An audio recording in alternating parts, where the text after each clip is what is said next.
நான் திரும்பியும் சொல்கிறேன், ஒரு சமுதாய மனநிலையவே இந்த 5 ஆண்டுகளில் சீரழித்து வைத்திருக்கிறார்கள். நீங்கள் குடி தப்பு, குடி சாராய கடைக்கு போகணும்னா இவனை பார்ப்பானா, அவன் பார்த்துருவானான்னு பயந்து முக்காடு போட்டு வாங்கினதை ஒளிச்சு வச்சுட்டு இருந்த காலம் போய், வா இந்தா வாங்கிட்டேன் அப்படின்னு நீ ரீல்ஸ் போடுற இடத்த எப்போ உருவாக்குனீங்களோ, மது பிரியர்கள். ஐயோ கடவுளே, வருமானம் வேணும். அதனால மது பிரியர்களை உருவாக்க.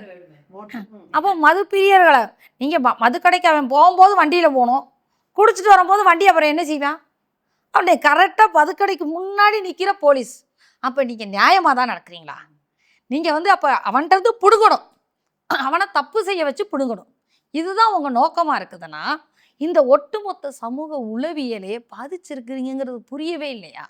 இன்றைக்கி எல்லா தளத்திலும் இந்த 5 வருஷம் பொறுத்து பார்த்தாங்க.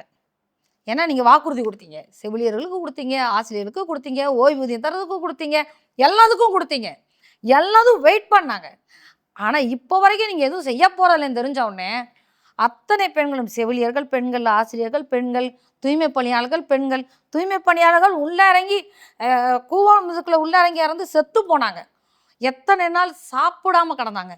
கடைசியில் உண்ணாவிரத்தை முடிச்சு வைக்க நாளெல்லாம் ஓடின பிறகு ஒவ்வொருத்தரும் ஹாஸ்பிட்டலுக்கு தூக்கிட்டு போன பிறகு வர்றாரு சேகர்பாபு உட்காந்து.